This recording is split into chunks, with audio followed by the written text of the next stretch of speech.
Yo, yo, what up? The name is Stevie G, DJ, aka, you know the drill, your neighborhood friendly DJ or your friendly neighborhood DJ, aka Artist Best, aka Mr. Nice Guy.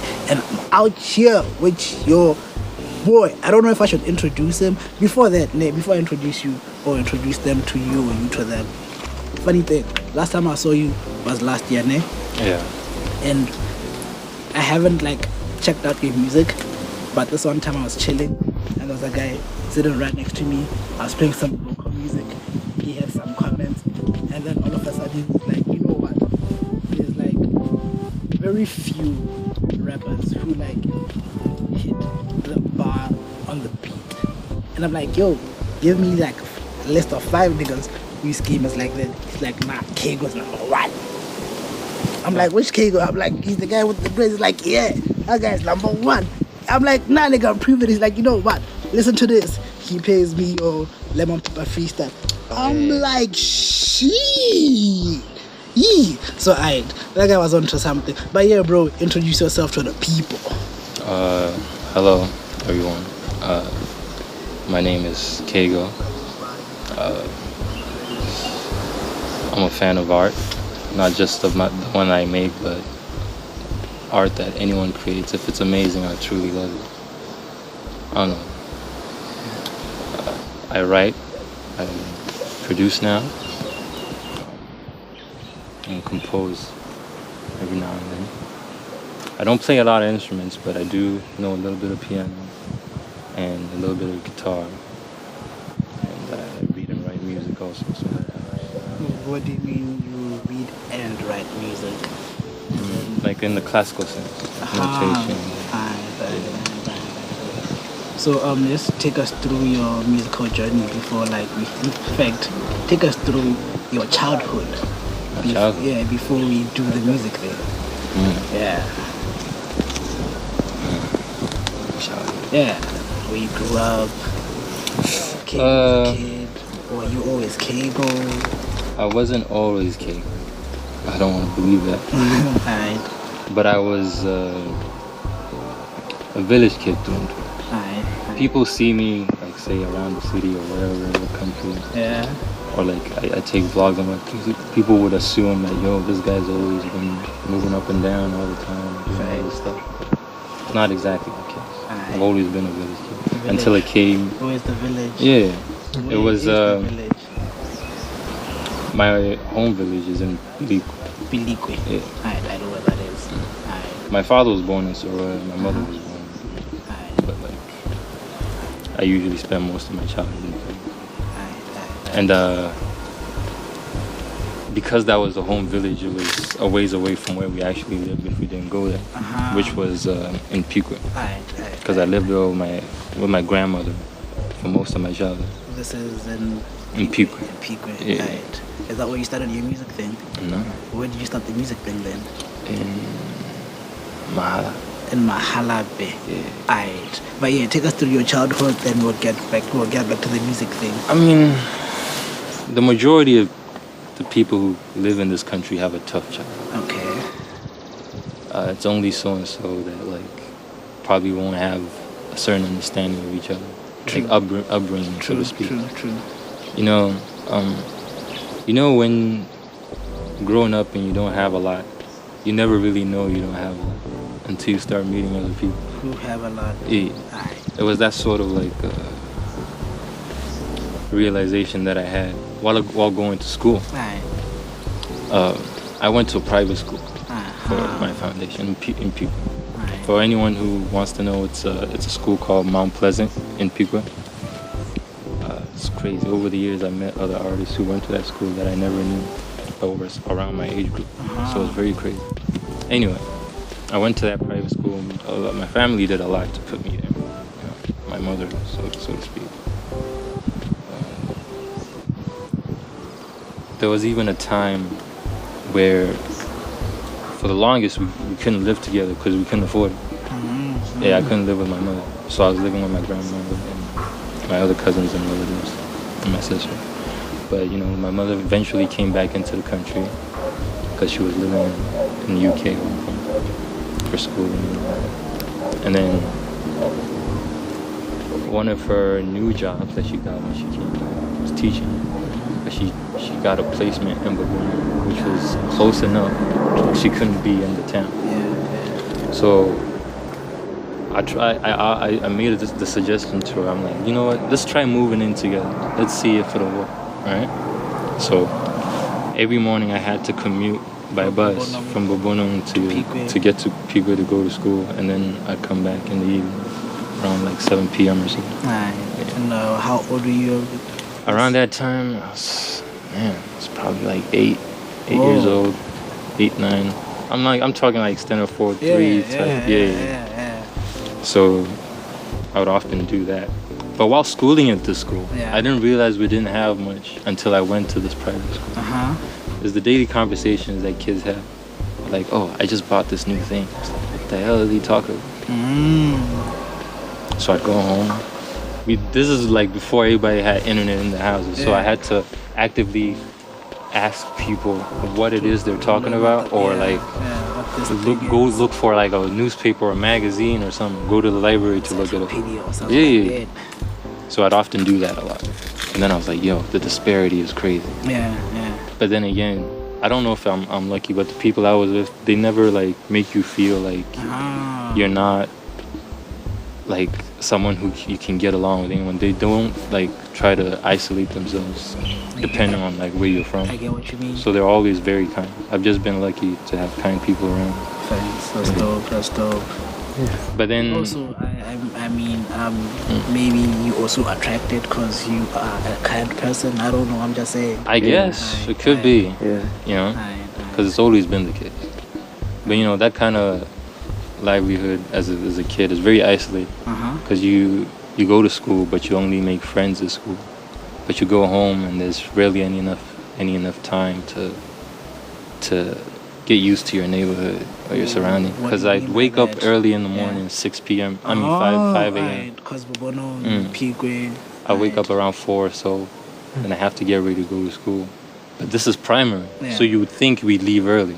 But then there's also private school, so they have study times and rehearsals, and you have to participate in sports after school and all these things. They have to make this particular school made sure every student did something. So I'd have to like. What did you do? I did sports. I did soccer. What sports did you play? I did soccer. What else? I did tennis. I tried out rugby. I could run good, but I'm not physically built like that. You can continue. And then it's hard to like make friends. So you have to learn how to entertain yourself. So I'm pretty sure a lot of people who usually spend a lot of their childhood alone, they sort of stay in their head a lot. Do you have siblings? I have one big sister. Where was she? But she passed away recently. But where was she? And condolences to you. Condolences. But where was she growing up? Where was she in While I was living with my grandmother, she was there. When I asked my mother if we could live together, she took me up on that offer, and I lived with her. But my sister stayed with me. But then there was a time she did want to come. This is why you had to entertain yourself, because you was with your moms, and that's what you guys did. And my sister wasn't usually around often, to be honest. She's like my elder sister, but if we calculated the times, I've spent more time with my mother than she. Because like, let's say I'm living with my mother. She'd come for like the weekend or the holiday or something, and then that'll fizzle out. After a while, let's say she's done with standard 7 before me. She chooses to go to boarding school. After boarding school, she moved. She spent 2 years there. Then after a while, she has to go to college. So she was never really. I get. So now you're out there in your brain entertaining yourself. I'm sure a lot of people who've been like who spend a lot of time alone as a kid have they have a way to keep themselves occupied if they're bored. I wouldn't dispute that, because I think I'm the same. Really? But, so when does the music thing come to you? When do you feel like, I want to do this music thing? Is it something that you've always been passionate about? I mean, you mentioned sports. Are you passionate about the sports, or you just played because of school? I could do it, and I was good, but I didn't care about sport. It was just something I was told to do. So I just did it. This thing about loneliness is gonna lead to music in a little bit. Right. Because you're alone, you have to entertain yourself. But I wasn't thinking about music. Not at all. I mean, yeah, there were like certain idols that I looked up to as a kid, but I looked up to them. I didn't think about doing music. So other ways to entertain myself was to usually watch. Yeah, watching was big entertainment for me. Besides being in my head, watching people do things and like building the sense of having to actively look for stuff, like, or know about something. So I used to read a lot. I used to read dictionaries and encyclopedias when I was bored. And then, fast forward all that, we moved to a place called Mahala. Yeah. And that's around when I was doing Extended 6. Towards Extended 7, like, I remember this one time, right? We were done with our exams or whatever. And we were just passing on the days waiting for school to close. So one day, we come to, as nerds, me and my friends in the school, because I'm now in a situation where like everything's like seemingly normal. Yeah. Right? Yeah. So I'd come to school, I'd hang with my friends. Being the nerds that we were, because, nerds find, I don't know how it happens, but you find these other nerds that you get along. So, yeah. But anyway, during this intermission, during class, we were playing Yu-Gi-Oh! The card games. Yeah. Because we bought them from the store. This guy was selling them, so we duel in class. To the point where we even etched out new cards according to the rules, because the decks seemed too boring. Yeah. So one day we're playing. I'm getting excited because I was practicing at home, trying to up my game, And then instead of playing Yu-Gi-Oh, my friends decided to play to write songs. It was very random. Yeah, I was like, from Yu-Gi-Oh to writing songs. He's like, bro, what are you doing? How do you even get there? But I never asked how they got this idea. I was like, what do you mean writing a song? He was like, no, everybody in class is writing something. And then I look around and lo and behold, everybody in class is writing a song. It was the weirdest thing. I didn't know. It's like extended. Damn. It's like, I think I was like 12 years old. Yeah, 11 going on 12. Yeah. Well, it wasn't everybody. I guess other people were probably drawing or whatever, but they were doing something cool. Yeah. And the majority of the class was just writing songs. Even the guy you wouldn't think would be interested was trying to write a song that day. I don't know if they talked about it before and I wasn't part of this conversation, but I got upset because I wanted to play my game. But they kept saying, yo, write a song with us, join it. I tried to write it. It was terrible. Like it was bad. This is the song, the first song you wrote. The first song I wrote. Do you remember what you wrote? No. The first day, I think I wrote like two sentences or 2 lines, I guess now. It was very bad. At least I thought it sounded like rubbish. So I let it go. Next day, I'm thinking, nah, they're over that song nonsense. Let's play our games. They're trying to write songs again. So I'm like, fuck.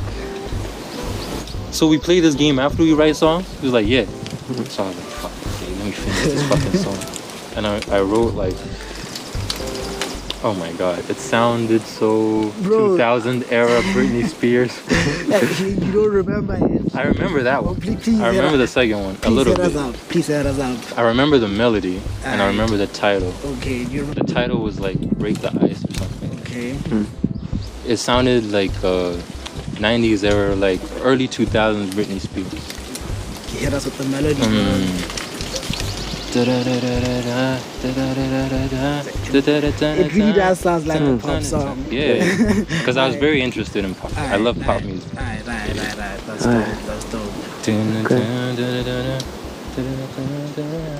Yeah, something like that. So I wrote the song and I sang it for everyone. Yeah. They're like, you made that? It's like, yeah, I made it. Can we play like our game? Back to the Yu-Gi-Ohs, guys. Because at the time I was like, okay, objectively, what is a song?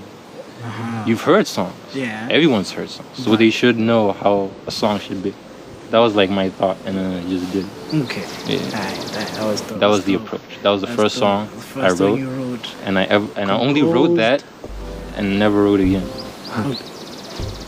Until when?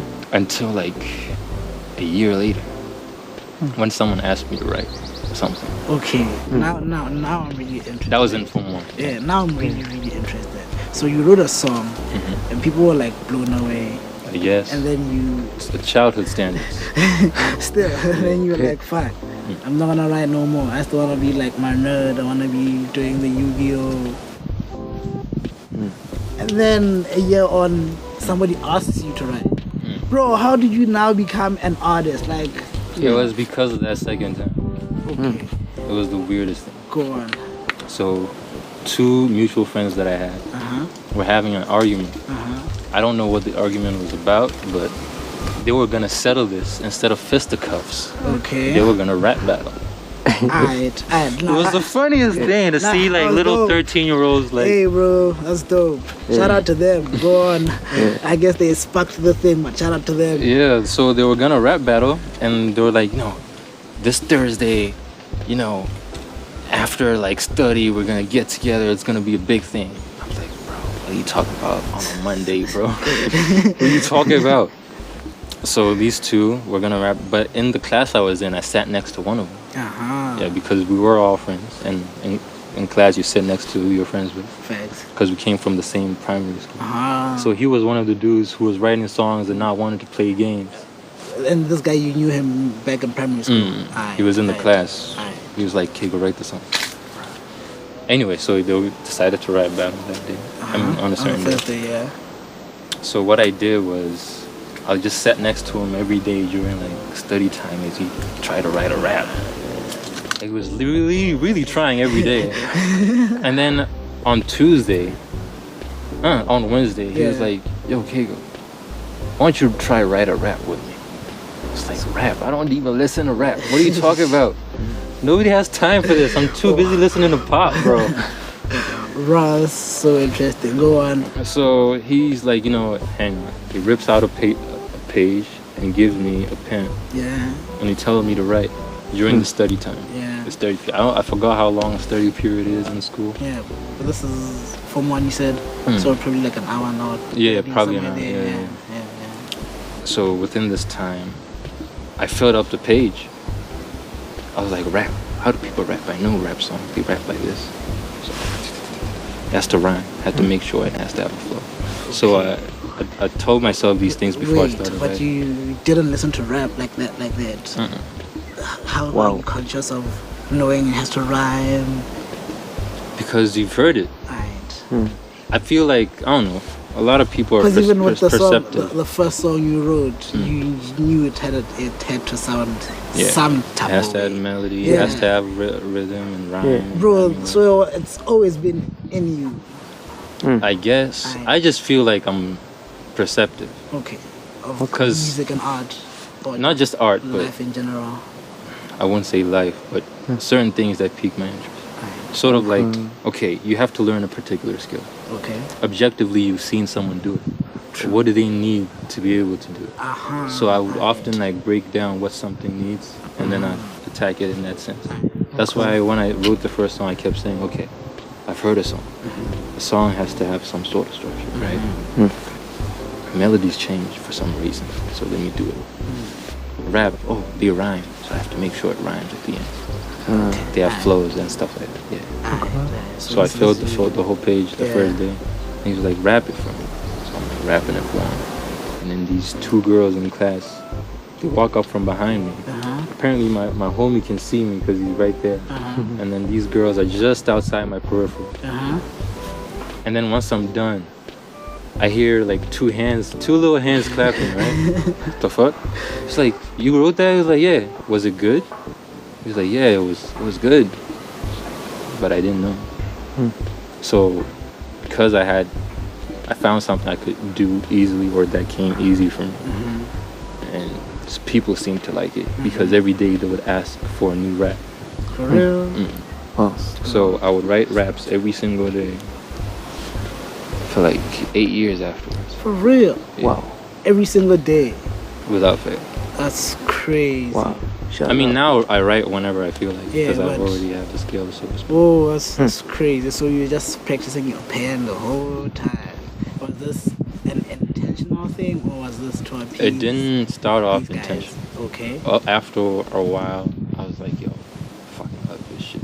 Because it got to a point where I write something and I start smiling by myself because I managed to attain a certain skill within the thing I'm trying to learn or be good at. Like, for example? Okay, so I'd write stories instead. That's initially how I wrote it. Wow. And then after a while, I learned how to write like punchlines. But then punchlines weren't important unless you had a flow. Because the first thing I had to do was learn how to flow, which is the most important. Because if it doesn't sound good, in my head, my 13-year-old head, I just assumed if it doesn't sound good, no one will listen. That was like my first thought. So I had to make sure I know how to flow. Because now you practice your cadence as well. So I had to make sure I learned how to flow properly. So I tried different flows every single day. And then I would have to research on like hip hop, like OGs. Because I was gonna ask, sonically, hip hop wise or rap wise, who did you like get inspiration from, or who did you learn from? Initially, it was just me for the longest time. Fuck. And then, because I would write raps, but then people would ask me to battle, and I would battle them. And then to make extra pocket money for school, I would write battle raps for people and teach them how to do it. For real? This is in high school. Oh. Yeah, around 14 or so. You had guys paying you to write raps for them. Yeah, battle rap. Fuck. That's dope. Because they had to battle, but they heard about this kid, so they would come to my school and hopefully meet me outside the school. This is still in Mahalape. What school is this? Beginning. Shout out Manaba Beginning, because now you guys made a lyrical monster in it. This guy was writing for 8 years for all of you guys to go battle other niggas, bro. Shout out to them. But yeah, fuck. So you wrote, like literally wrote for niggas to go battle each other. Yeah. Would your reps win though? Yeah. Fuck. Well, Shout out. I mean, anyone who would know or who knew of me or Yeah. whoever asked me, yeah, they could probably attest to it. It's not like a secret or anything. How big is hip hop culture in Mahalape? During my time, it was very big. Like intensely big. I don't know if you've ever heard of... Oh my days. I don't even know his artist name. I just know his real name. Wow. It's crazy. His real name is Gao, right? Yeah. There's a bunch of covers. Right? I mean, We share the same name, but he was like ahead of me in school. Yeah. He was friends with someone that I knew. I became friends with him through my cousin. And then I realized he knew this guy. Yeah. And but he's really big in Botswana. Name? What is this artist's name, bro? Bruh, okay, could you maybe describe He him? sings. Short. Definitely not Hansi though. Yeah. I forgot. I'm sorry. I forgot. Hansi. Hansi is a Mahalape dude, so Yeah. I know that. Yeah, he was really good. It was intense. I don't know if I should talk about this. Anyway, Hansi, you forgive me. You know. Yeah. Anyway, he was friends with O'Brien. You know. Yeah. He knows. Anyway, so we'd often hang out sometimes, right? But then I didn't even know he sang. Yeah. But I'm talking about the culture in my house at the time. Yeah. It was very much into hip hop because people would rap battle, would dance battle a lot. For real. And Hansi would dance battle too. That's why I brought it up. For real. Yeah. Like hip hop dance for Hip-hop. real. Wow. He was really good. He was really good. Oh my word. Fuck, we're gonna have to find out. You guys should have videos He somewhere. was really good. For real. I witnessed, we go to this, there was like a makeshift park that the government ended up putting up. Very, very tiny. Yeah. But we go there to like battle it out. That's dope. Or we do it at school. That's dope. Yeah. That's dope. That's I saw this nigga just do like a flip forward This is- ending. Yeah, Hansi, ending in like a... He crossed his legs the in like drop. a Buddha Yeah. position. What? He flipped forward and landed that way. I was like, Oh, snap. what the hell am I watching, bro? Fuck. What is this? That's crazy. Shout Wow. out Hansi. Shout out Hansi. Shout out Mahalape. I guess you guys kept it hip hop for real. Shout out to you guys. But yeah, man. I guess we've talked about how you practice your pen, how you practice your cadence.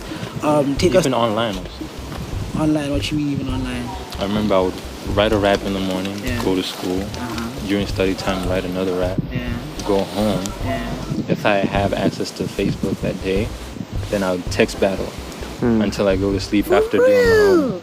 Wait. Niggas would battle. Yeah, lyrically online. There are Fuck. different platforms, Yeah. countries, what. Yeah. So they have Whoa. groups And where you you guys text would that. And then we assess lyric wise Who's who got would be the better one, like from a lyricist standpoint. Just reading the raps. That's dope. So you now even So you learned how to they look at analyze the syllables, raps. multi. Yeah, that's what I'm saying. Just analyze the whole thing and just read it and be like, this is a proper rap. Yeah. That's crazy. That's super crazy. Now, take us through your artistic process when you create music or a song. Music or song. Yeah. Do you have a process? The process is sometimes different. Yes. Cause Making a song. Yeah, making a song is in and of itself. People often look at creation like a never-ending thing. Okay. Let me elaborate on that. Go on. If people were to say creativity, let me say, Yeah. it's like a circle. Yeah. At least because it's constantly on a loop and it never ends and there's no end to it, right? Yeah. But it wouldn't exactly. Over time, I felt like the circle isn't enough to say one is like creative or one can attribute like creativity to like that particular shape. Okay. Because when you create, it starts off as a train of thought, right? Yeah. It's a line, but at one point there's a turning point. True. And this comes off when you cement yourself on an idea. Okay. So it's not only How always I want this wandering. to be. So you have to turn it. And once it turns, you have to you keep going along and think about that particular concept for as long as you can. Okay. And then after spending time thinking about it, it takes another turn. And that other turn would be, say you figure out a way to deliver it. Okay. And that delivery would dictate what genre you'd be doing. How so? I could write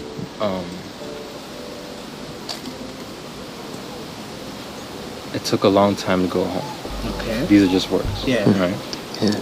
But then the way I sing it could change it to either R&B or country Right. or gospel. Okay, now I understand. Yeah. Right. And that's another turn in itself. Yeah. And then depending on the style of writing or just the approach, that would take another turn as well. Facts. It would be either more metaphysical, more metaphorical, or more literal, or storytelling. So I feel like creation is just a bunch of turns, and each shape is different every time you create something. True. So I feel that's the kind of process I take. Because there's been times where I've written a song, and I started with the bridge. Right. And then I was like, ooh, I like this bridge melody. But then after the bridge, I felt a melody came up, which would be the chorus. Then I wrote the bridge, then the chorus for the last hour.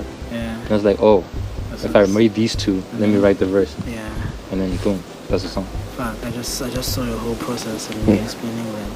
That's So dope. Yeah. like essentially what you're saying is creation exists within chaos.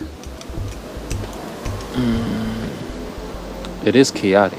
But not chaotic in the sense of destruction and all of that, but chaotic in terms As of in, its like, there's too much happening, so you have to The money find trends. order. yeah. And just by plucking, you see a river as it flows. Yeah. There's like so many fish going by. Yeah. It's chaotic. You don't even know where to start. But so long as you start, you're already doing something. Facts. Yeah. So long as you pick one, you've already achieved something. Yeah. Right.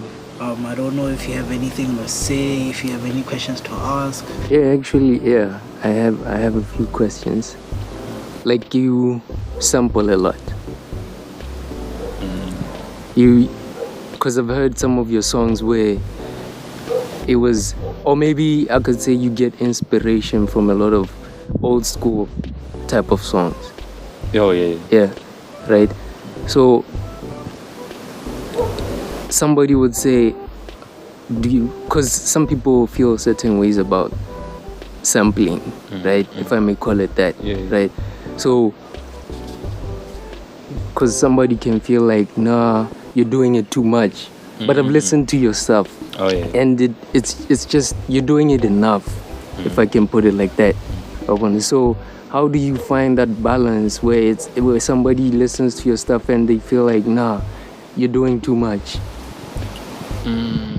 Honestly, I never liked the idea of sampling as a whole. It's great and everything for people who create stuff, and it's given us a lot of great stuff. Right? Yeah.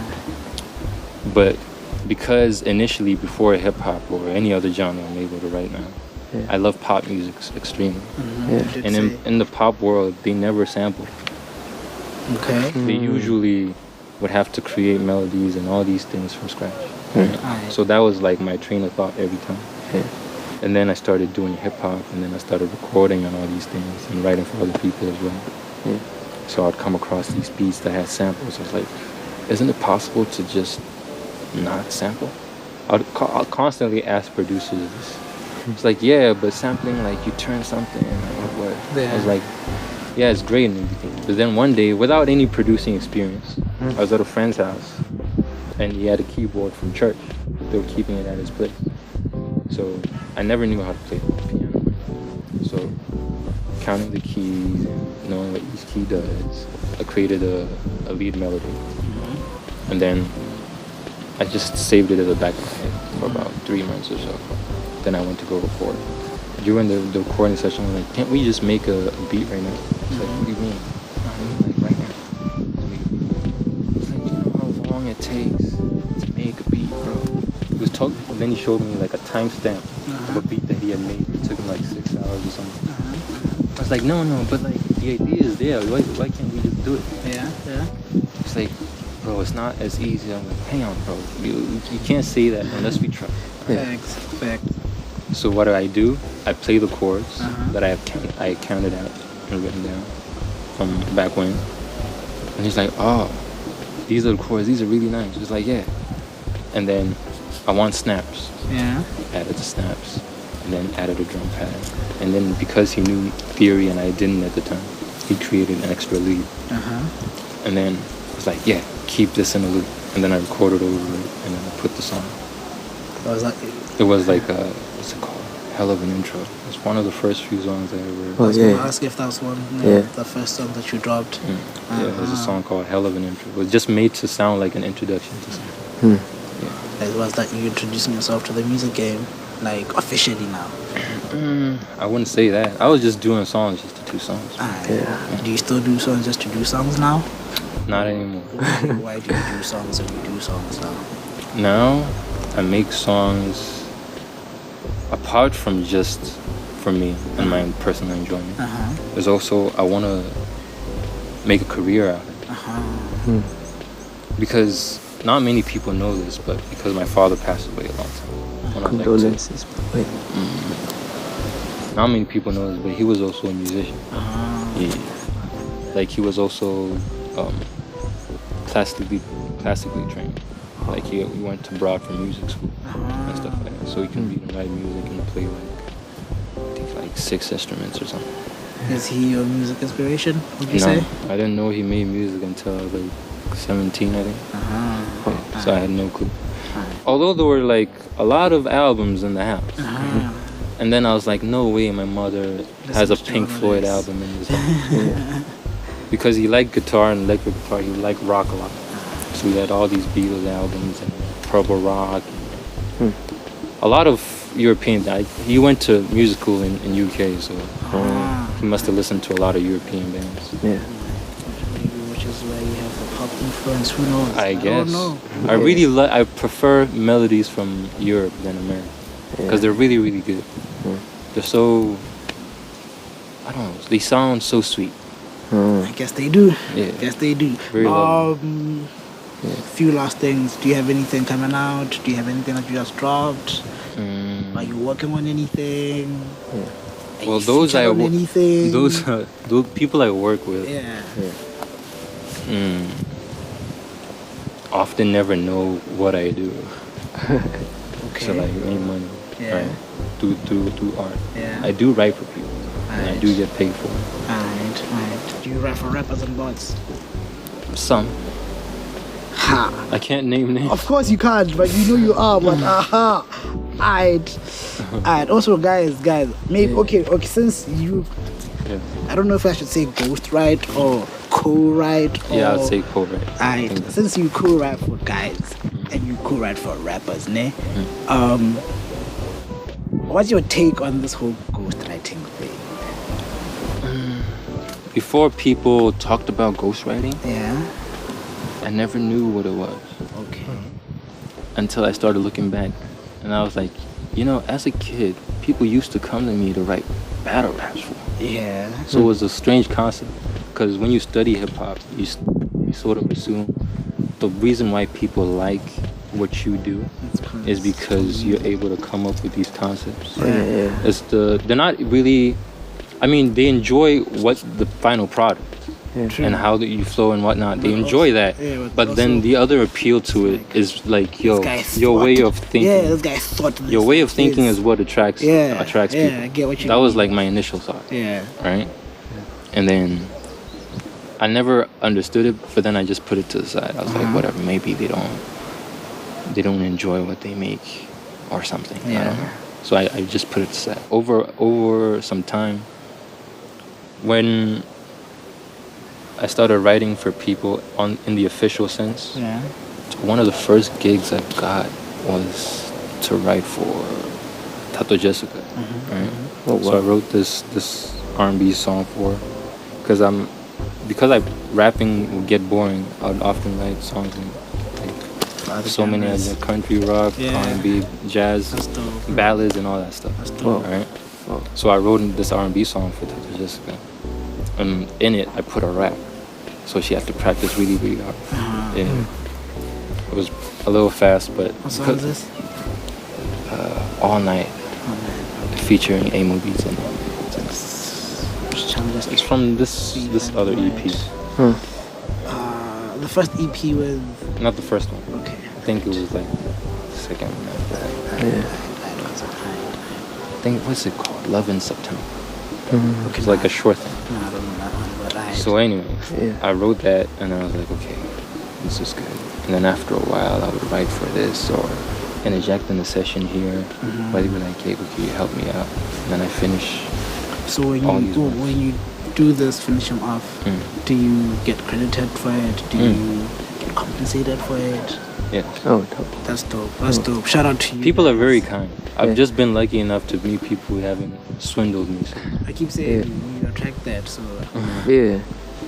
Everyone's so nice to me. That's dope. I appreciate it a lot. That's dope. So currently, what have I been doing? I did some things. Oh, no. Okay. I have currently what's going to come out is a feature on Wonder Season's new thing. Oh, yeah. And then I also did background vocals for some of his records, like harmonies and such and such. Because I can sing as well. Thank you, God. Man. And then on the Yusuf EP, did you work on that? No, but I was listening to it as it was being made. I listened to the final project. How was the listening to the thing as it was being made? As a whole? I'll tell you at midnight, right? As it was being made, not as a whole, but as it was. As it was being made, I actually wasn't in the room. For real, so you didn't get to see. Like I didn't get to see like actual processes. But like I would hear. He would play me like, hey, this is one song from it.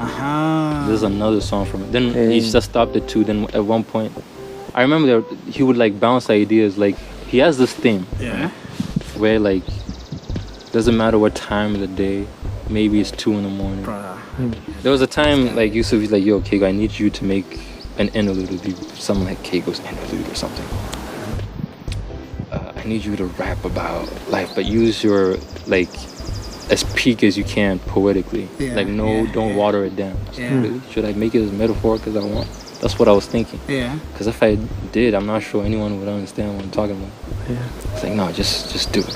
It has to be about a struggle. It has to paint a picture about, okay, from this point to this point. So I wrote that. Yeah. And then I was like, but what's the metronome? It was like, hey, what's the key? I don't know. It doesn't have a key since you'll be rapping, but hey, how can I send you the look? This is a voice note I'm listening to on WhatsApp. Like, how can I send you? He's like, hey, Keigo. He did that. Yeah, right? It's crazy. He did that. It was like, hey, that's your metronome right there. And then from that voice note and hearing that metronome, I was like, okay. This is the key. I mean, if you're working with people who know what they're doing, something, an example of that sort isn't too far-fetched or crazy. In my mind, I was like, yeah, I heard the metronome. What's the big deal? But if you do it to someone who's not sure, they'll be like, what the fuck am I supposed to do with 2 claps? But it really is that is the metronome. True. I mean, he didn't use it for the project. No, but just kind of for you to about the raps. No. The interlude. I was supposed to record it and call it Keigo's. Because Yusuf writes it all his. That's crazy. That's crazy. So I'm not on it, but I heard the whole project. He played it for me. Yeah. One of those songs I cried. I don't usually cry, but I cried on one of his track number 4. If he arranged them the way he played them for me, because it could be different. True. Because I was like, bro, this is crazy. I'm gonna get my revenge. That's what I told him. If you watch this, Yusuf, I told you so many times, I'm gonna write a heartbreaking song. He has to cry to one of my songs. I wrote, that was that, and I'm gonna also be for another artist, but he usually makes Afrobeat songs, so I can't mention who it is. Okay. And I got credits on this. Hey, I can't name names, bro. I don't want to jinx it in case I don't get pulled. And also, there's also that. And I'm also currently working on my EP. Although I have a singles album already done, I wanted to make it like in concession. Like once a month, a project would come out. Even if it's a singles album, like 2 songs each month for a whole year. I wanted to stack songs, so I wasn't putting songs out. There's a song I have with Yusuf in there, in the singles album. It serves as the intro. He serves for backing vocal. That's 2 songs. So Yusuf serves for background vocal, and then I, wrote all the lyrics and stuff. And then the second one has Rizu on it. And then from there, I've been working on like EPs that have like 5 songs each. And then the last 2, I produced them solely, but I'm yet to record those. I finished production. That's why I was away from the city for like about 2 months. I was finishing production. Yes. So a couple of last questions. Firstly, shout out to what you did on Feel the Vibe. Oh, you Nicky heard that Diamonds. song? Yeah. Feel the Vibe. Yeah, the morning story. Nicky Diamonds. Yeah. It was very great. Yeah. So, like, music is a big part of you, who you are, right? How much freedom would you say it gives you? Total freedom. Yeah. You have to understand, when you're alone, as a kid, and you don't usually interact with people, you have to entertain yourself. And then by entertaining myself, I read a lot. I started to know a lot. And it made me socially awkward. So I wouldn't often talk to people even if they're around. So I worked hard to break out of that. But because of that, it was hard to talk to strangers. And even when someone is engaging with you, you become soft-spoken. So people usually talk over you. I mean, it's not the case now, because I had to mentally break through that. But at the time, the only way I could express myself fully was through writing. And with this ability, I could take it to the highest limit I ever wanted. I'm just thinking the same thing, and I'm sorry to interrupt you. because in my head, like I have this vision of the game or how I want the game or how I perceive the game to be, and there's not many people who are credited as songwriters. Yeah, there's not many songwriters. Like I could be like the worst person ever to write a song, but I could hit you up. If I was in any other country, I could hit 10,000 people up. Check what I'm saying? So in my head, I'm like, fuck, this guy is so great in him being him. Like at the point where the game is right now, like there's a bunch of shit you could do, bro. Like you could like literally just write for everyone throughout the year. You could be having records playing on the radio. Fuck, that's so crazy. That's so dope. Shout out to you. Apart from writing for myself, I really enjoy writing for people. Yeah, I'm thinking in my head you are more a writer than you are a rapper or an artist. Celebrity idea or like the guy, the face of the thing doesn't really interest me. I just picked that up like, fuck, this guy could like be just a writer for everyone. You could write for Pasivina, you could write for Chama Girl, you could write for V, bro, so crazy. You could write for Vizos, like... He's a rapper's rapper. He doesn't like nobody like that. Hey, bro, but bro, like... The thing I wanted to say, the thing that sets apart people from amateurish rap, so to speak, if you could scale it that way, and like where you're lyricist, it's something so small, but people overlook it. It's perspective. It's outlook on something. How you see it and how can you describe it. It's all about perception. That's why I don't like reading novels, although they have perspectives in their own way because they tell stories through characters, but it takes too long for me. And at times it gets boring because you'd have to imagine the setting through the description. I already know too many adjectives. I don't need to be learning this. That's why I read poetry or I watch films. That's very important. Or stand-up comedy. As a writer, you have to watch stand-up comedy. It's very important. Or as a creator. Let me ask why. Stand-up comedy? Yeah. There's no other art form in this world that's tougher than stand-up. Why do you guys say that? It's very true. Sure, but why? Like, what's the reasoning behind it? The reasoning behind it is because you have no basis.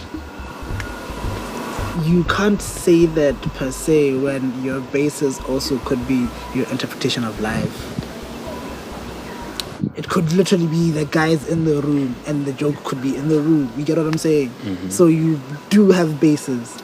The basis, when I say basis, I don't mean in the example that you gave, like, the joke could be here and you can make something a joke. Okay. Right? Basis, I mean, you can make something a joke, right? But what makes you think I'm gonna laugh at? Because you are only a comedian or you're a complete comedian if you're able to make the audience laugh. True. And without that particular basis, or without the foresight to see how you can grasp people's attention within the moment through something that you just said, it doesn't leave you any ground level. Because if your lyrics are terrible, the beat can save you. If your lyrics are terrible, the flow itself could save you. Okay. If your lyrics are terrible, the delivery itself could save you. I hear what you're saying. In dance, you have to have music and movement. Yeah. It's a visual thing. That's why blind people can enjoy comedy to the fullest extent. Yeah. Because you don't have to do antics, you have to do statements. 1 minute left. This guy said there's 1 minute left, so I guess we're gonna cut this conversation for a camera done here. This guy's gonna give you guys all his socials and all that, because I'm Stevie G DJ, www.steviegdj.com. You can find everything of mine there. Over to him. My name is Keigo. You can find me on Instagram and on Facebook, because Instagram is usually the account I use, at Keigo_WAV. I was gonna ask, is that like your name or your name is just Keigo? I got Keigo because of a movie. It's a Disney animation movie. The time is gonna kill us there. No, it's a Disney animation movie. They needed a popular African name, and Keigo was it. And they didn't pronounce it right. They called it Keigo, and my friends called me Keigo. Yeah. Okay. So essentially my name, but said fun. Because I thought the wave, because it's Keigo or Keigo wave, like the wave is like for the music element of it. Oh, yeah. But yo, Deuce, but you, we're still having this conversation about comics, haven't we?